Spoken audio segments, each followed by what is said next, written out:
Good morning friends. जैसा कि आप लोगों का डेट का निर्धारण किया जा चुका है और शेड्यूल भी दे दिया गया है कि फरवरी मंथ में आप लोगों का एग्ज़ाम है।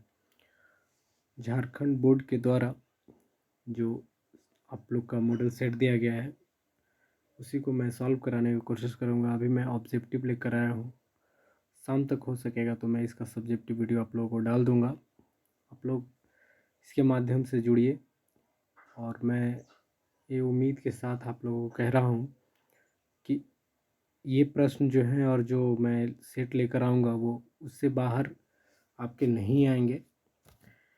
आप यकीन कर सकते हैं आपका 42 मार्क्स जो कि ऑब्जेक्टिव से ही है, मान के चलिए 30 प्रश्न, इसमें तो आपको 20 है, 30 प्रश्न और 12 मार्क्स का जो 6 प्रश्न है वो आपका इन्हीं से हो जाएगा। तो आइए अब स्टार्ट करते हैं। जैसा पैटर्न में आप लोगों को पता ही है, मैं पिछले 2 वीडियो में बता भी चुका हूँ। और ये जैसे कि ज्योग्राफी आपका 70 मार्क्स का ही होता है जिसमें 48 प्रश्न पूछे जाएंगे, जैसे 1 से 25 नंबर, 1 से 25 क्वेश्चन तक आपके 1 अंक के होंगे और 26 से 34 तक आपके 7 प्रश्न के उत्तर देने हैं जो अनिवार्य हैं। ये प्रश्न का अंक भी 1 अंक निर्धारित किया गया है। आगे देखेंगे, बाकी जो 35 से 42 तक है वो प्रत्येक 3 मार्क्स का क्वेश्चन है और 6 प्रश्न करना जरूरी है। 47 से 48 तक ऐसे प्रश्न है जो 4 प्रश्नों का उत्तर देना है, जिसके लिए 5 अंक निर्धारित किए गए हैं। उम्मीद है कि पैटर्न को आप लोग समझ गए होंगे।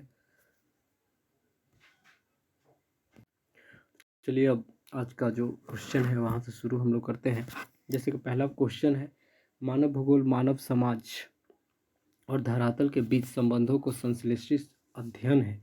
यह कथन किसका? देखिए, कथन से क्वेश्चन आते हैं, ये चीज़ को याद रखिएगा, तो रट लीजिएगा इसको। मानव भूगोल मानव समाज और धरातल के बीच संबंधों का अध्ययन, यह कथन किसका है? तो याद रखेंगे फ्रेडरिक रेटजेल। रुको और जाओ निश्चयवाद संकल्पना, ये याद रखिएगा। निश्चयवाद संकल्पना डायरेक्ट हो सकता है कि यहीं से पूछ दिया जाए कि निश्चयवाद संकल्पना किसने प्रस्तुत की, तो याद रखिएगा ग्रिफिथ टेलर। ऐसे भी पूछा जा सकता है कि ग्रिफिथ टेलर ने किसकी संकल्पना दी, तो निश्चयवाद का संकल्पना प्रस्तुत किए थे। आगे है, 21वीं शताब्दी प्रारंभ में विश्व की जनसंख्या कितनी दर्ज की गई? तो देख सकते हैं 600 करोड़ से अधिक जनसंख्या। अभी देखा जाएगा तो अभी भी 21वीं शताब्दी ही है, पर इसमें कुछ वर्ष बीत चुके हैं। जो हाल फिलहाल में एक आंकड़ा जारी किया गया था जिसमें बताया गया था कि 800 करोड़ के आसपास जनसंख्या हो चुकी है। आगे बढ़ते हैं, निम्न से कौन सा मानव विकास सूचकांक का निर्माण किया? किन्होंने? डॉक्टर महबूब उल हक। देखिए इंपॉर्टेंट क्वेश्चन है, मानव विकास सूचकांक। मानव विकास सूचकांक महबूब उल हक ने दिए गए और ये कहाँ के थे? कहाँ के थे दोस्तों? ये पाकिस्तान के थे, ये पाकिस्तान के थे। आगे देखेंगे, मानव विकास, जो ये आप ऊपर में पढ़े मानव विकास सूचकांक, ये इसके आखिर उपागम क्या है? किन किन तथ्यों के आधार पर किसी देश को ये रैंकिंग दिया जाता है? तो यहाँ देखिए किन किन तथ्यों में सम्मिलित नहीं किया गया है, यानी कौन सा इसमें शामिल नहीं है। तो आप लोग जो है उनको याद कर लीजिएगा। जो इसमें नहीं है, उत्पादकता, उपागम, इनको शामिल नहीं किया गया। बाकी आप याद कर सकते हैं कि आय उपागम यानी इनकम के आधार पर, कल्याण उपागम और न्यूनतम आवश्यकता उपागम के आधार पर ये मानव विकास सूचकांक जारी किए जाते हैं। आगे, जंग का कटोरा। जंग का कटोरा निम्नलिखित में से किस क्षेत्र को कहा जाता है? तो जंग का कटोरा ये कहा जाता है पीट्सबर्ग क्षेत्र। जनरली ये है क्या? तो लौह उद्योग से संबंधित है, लौह इस्पात कह सकते हैं, लौह इस्पात उद्योग से यह संबंधित है। और ये है कहाँ? पीट्सबर्ग। आप लोग ये कमेंट में हम लोग बताइएगा। आयात निर्यात के बीच मूल्य के अंतर को क्या कहते हैं? तो इसको व्यापार संतुलन कहते हैं। आयात निर्यात, देखिए आयात क्या होता है? जो चीज़ों को दूसरे देश में भेजा जाता है, यानी कि मान के चलिए यहाँ से ऐसे समझेंगे कि चीन और भारत है। यदि भारत किसी चीज़ को चीन से मंगवा रहा है तो ये क्या कहलाएगा, भारत के लिए ये आयात हो जाएगा। यही कोई चीज़ भारत चीन को बेचेगा तो ये क्या कहलाएगा, भारत के हिसाब से ये निर्यात होगा। तो उम्मीद है समझ पाए होंगे, बहुत छोटा टॉपिक है, बड़ा चीज़ है नहीं। तो इसी को क्या कहते हैं, व्यापार संतुलन। हिम आच्छादित क्षेत्र में स्लेज गाड़ी को खींचने के लिए किन पशुओं की मदद ली जाती है। देखिए, हिम आच्छादित कहने का क्षेत्र वैसा क्षेत्र जहाँ बर्फीला क्षेत्र है, तो वहाँ पे जो गाड़ियाँ चलती हैं वो स्लेज कहलाती हैं। तो स्लेज जो गाड़ियाँ होती हैं उनको खींचने के लिए कुत्तों एवं रेनरों का प्रयोग किया जाता है। कुत्तों का प्रयोग आप लोग मूवी में देखे भी होंगे कि पीछे स्लेज टाइप का गाड़ी लगा होता है, उसमें 8-10 कुत्ते खींच रहे होते हैं। इनमें से कौन सा देश सार्क का सदस्य नहीं है। देखिए, इसमें क्वेश्चन को अंडरलाइन कीजिएगा, पीछे भी पैटर्न में क्वेश्चन पूछा जा चुका है, पॉलिटी में भी आप लोग देखेंगे इस चीज़ को, यूएनओ वाला पढ़ेंगे तो इसमें शामिल नहीं है, पूछा गया दोस्तों, शामिल नहीं है, इस चीज़ को अंडरलाइन कीजिएगा। देखिए, इसमें जो मालदीव है आपका, सॉरी अफ़गानिस्तान जो है ये आपका शामिल नहीं है। देखिए, ऐसे इसको याद कर लीजिएगा, मैं आप लोगों को बता देता हूँ। देखिए, इंडिया है, इंडिया के पास ही एक जो ये बांग्लादेश है, बांग्लादेश के बाद आप पाकिस्तान को याद रख सकते हैं।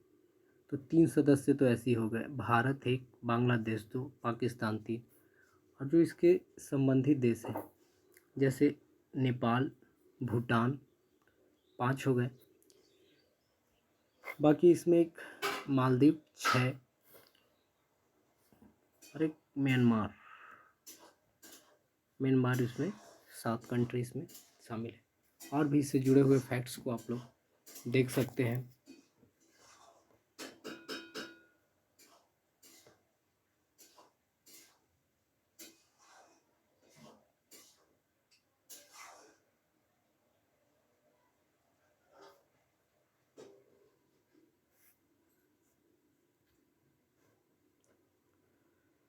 इससे जुड़े हुए फैक्ट्स और भी देख सकते हैं। जैसे एक क्वेश्चन और पूछा जा सकता है कि सार्क देश की स्थापना कब हुआ। तो इसको आप कॉपी पेन लेकर बैठे नोट्स करते चले। स्थापना याद रखिएगा 8 दिसंबर 1985 को।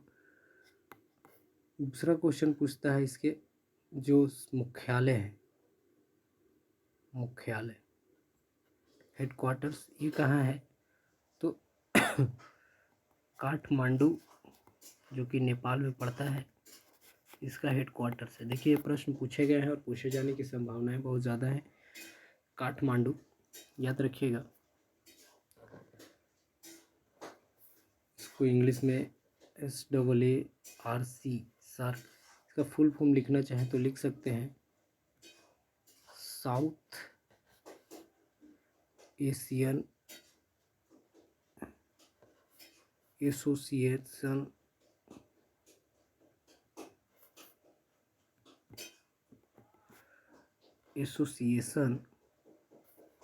मैं यहाँ लिख दे रहा हूँ, फॉर रीजनल कॉरपोरेशन। भारत की जनसंख्या के अनुसार, जनगणना के अनुसार निम्नलिखित में कौन सी एक विशेषता नगर की परिभाषा का अंग देखिए नहीं है। एग्जामिनर में यही आप लोग गलती कर देते हैं, एग्जाम में नहीं वर्ड को नहीं पकड़ते, नहीं वर्ड को पकड़ के चलिए। इसमें देखिए क्या, जनसंख्या घनत्व 400 व्यक्ति प्रति वर्ग किलोमीटर। ये जनसंख्या घनत्व क्या होता है, तो प्रति 1000 वर्ग किलोमीटर, यानी कह सकते हैं किलोमीटर स्क्वायर में रहने वाले लोगों की संख्या होता है। तो इसमें डिफिनीशन देख रहे हैं कि नगर की पूछ रहा है, नगर की परिभाषा पूछ रहा है। तो 400 व्यक्ति रहेंगे तो नगर होंगे, नगर पालिका नगर निगम होते ही हैं। 75% से अधिक जनसंख्या का प्राथमिक खंड में संकलन। ये देखिए, ये चीज़ें नहीं होगा। प्राथमिक खंड कहने का मतलब है कि कृषि, खनिज से जुड़े हुए प्राथमिक क्रिया में लगे हुए लोग। तो ये 75% रहेंगे तो वो नगर की आबादी में शामिल नहीं किया गया है। तो इसी को आप याद रखिएगा 10 के सी। आगे है जमशेदपुर किस प्रकार का नगर है, तो आप देख सकते हैं कि औद्योगिक नगर, खनन नगर और पर्यटन नगर इसमें दिया गया है। तो ये टाटा स्टील, टाटा के नाम पे ही जाना जाता है और ये स्टील कारखाना है, यानी कि औद्योगिक नगर है ये। टुंड्रा क्षेत्र में एस्किमो, टुंड्रा जब बर्फीले क्षेत्र को या कह सकते हैं आर्कटिक वाले क्षेत्र में द्वारा बर्फ के टुकड़ों से बनाए गए घर को क्या कहते हैं, तो ये याद रखिएगा इग्लू, इग्लू कहते हैं इसको। क्या कहते हैं दोस्तों? इग्लू। इग्लू आप लोग फिल्म वगैरह में देखे भी होंगे कि इस तरह का बर्फ का घर बना करके वो लोग रहते हैं। निम्नलिखित वस्तुओं के प्रतिरूप में कौन सा सड़क के किनारे विकसित? देखिए सड़क के किनारे जो घर रहेंगे वो रैखिक प्रतिरूप में रहेंगे, ठीक है, ऐसे ऐसे रैखिक प्रतिरूप में रहेंगे। तो इसका आंसर डी हो जाएगा। निम्नलिखित में से कौन सा संचित क्षेत्र में भूमि निम्नीकरण का मुख्य प्रकार है? देखिए भूमि निम्नीकरण यानी कह रहा है कि भूमि की उर्वरता जो होते हैं वो खत्म होना, यही भूमि निम्नीकरण कहलाता है। तो मृदा की लवणता बढ़ने के कारण भूमि जो है आपका निम्नीकरण की घटनाएं देखने को मिल रही। सामूहिक कृषि को सोवियत संघ में किस नाम से जाना जाता है? तो इसको याद रखिएगा कुल खलोज। ये फजेंडा कॉफ़ी के लिए जाना जाता है और ये कहाँ है? ब्राज़ील में, ब्राज़ील। आगे जल संसाधनों का संरक्षण क्यों ज़रूरी है? तो इसका आंसर हो गया जल की कमी के लिए बढ़ती मांग और तेजी फैलते प्रदूषण की समस्या को देखते हुए स्थानीय और ऋणत्व असमानता। तो इसमें सभी हो जाएगा आंसर। स्वर्ण कॉलर कहे जाने वाले व्यवसाय किस सेक्टर के उपविभाग है? स्वर्ण कॉलर ये तृतीय क्षेत्र के हो जाएंगे स्वर्ण कॉलर। आगे है उद्योग की जननी किस खनिज को कहा जाता है? तो ये लोहा, क्योंकि देखिए लोहा पर ही सारा उद्योग टिकी हुई होती है, इसीलिए इसको लोह अयस्क की मतलब उद्योगों की जननी कहा जाता है। आगे देखेंगे निम्नलिखित में से किस स्थान पर पहला परमाणु ऊर्जा स्टेशन स्थापित किया गया था? तो ये पता ही होगा आप लोगों को, तारापुर महाराष्ट्र में। ये जरूर नोट कीजिएगा किस राज्य में प्रथम था? महाराष्ट्र में। जल संभर विकास प्रबंधन द्वारा चलाई गई कार्यक्रम नीरू मीरू का संबंध किस राज्य से? तो नीरू मीरू का संबंध किस राज्य से है दोस्तों? बी आंध्र प्रदेश। जल संभर विकास प्रबंधन द्वारा लाई गई थी। सुएज नहर किन दो सागरों को आपस में जोड़ती है? तो ये याद रखिएगा भूमध्य सागर और लाल सागर, भूमध्य सागर और लाल सागर। देखिए कुछ नहीं है, ये इंडिया है अपना, इंडिया के पास जो ये अरब सागर है, अरब सागर से थोड़ा सा आगे बावल मंदेव जो है वहाँ से आपका भूमध्य सागर लाल सागर है। लाल सागर से मिस्र के पास होते हुए, मैं बहुत जल्दी आप लोगों को मैप कराने वाला हूँ, मिस्र के पास भूमध्य सागर है, वहाँ से जाकर ये जोड़ता है। इनमें से कौन सा घास ऑस्ट्रेलिया में स्थित है? देखिए ऑस्ट्रेलिया में जो घास की मैदान है उसको हम लोग किस नाम से जानते हैं? डाउन्स के नाम से जानते हैं। मैं एक ट्रिक बता रहा हूँ, ऐसी कोई ट्रिक है, कोई ख़ास चीज़ है नहीं। देखिए ऑस्ट्रेलिया क्रिकेट में सबको इंटरेस्टिंग है। ऑस्ट्रेलिया के जो बॉलर होते हैं वो क्या करते हैं? बाउंस मारते हैं। क्या करते हैं दोस्तों?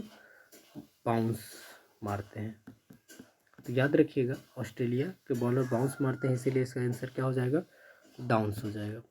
बाकी पेरी, देखिए पेरी जो होता है ये अमेरिका का है, पेरी आप लोग लिख लीजिएगा, पेरी अमेरिका। स्टेपी रूस वेल्ड बोल्ड ये अफ्रीका का है, जनरली साउथ अफ्रीका का, ठीक है। बाकी मैंने चारों बता दिया। अब आगे देखते हैं प्रतिकर्ष और उपकर्ष का कारण उत्तरदायी है। तो इसका आंसर ये हो जाएगा प्रवास के लिए। प्रतिकर्ष और अपकर्ष कारण उत्तरदायी है किसके लिए? प्रवास के लिए। 2011 के जनगणना के अनुसार भारत की कुल जनसंख्या याद रखिएगा 121.02 करोड़ है। आगे है डायमंड हार्बर किस नदी पर स्थित है? तो ये आपका हुगली नदी। हुगली नदी दोस्तों कहाँ है? ये हुगली नदी कहाँ है? आप लोग कमेंट में बताइएगा। बाकी वीडियो अच्छा लगा हो तो दोस्तों के साथ शेयर कीजिए। और एग्ज़ाम से रिलेटेड बहुत सारी चीज़ आप लोगों को ऑब्जेक्टिव कराया जाएगा। ऑब्जेक्टिव के माध्यम से ही दोस्तों आप लोगों को अधिकांश तैयारी हो जाएगा 1 महीने के अंदर। चलिए बाकी जो सब्जेक्टिव हैं आपके वो मैं शाम तक करवाने की कोशिश करूँगा। जनसंख्या वृद्धि को परिभाषित करते हैं, गहन कृषि किसे कहते हैं, विनिर्माण उद्योग से आप क्या समझते हैं, पल्ली बस्तियाँ किसे कहते हैं, ये सब चीज़ों को मैं लेकर आऊँगा सब्जेक्टिव के तौर पे।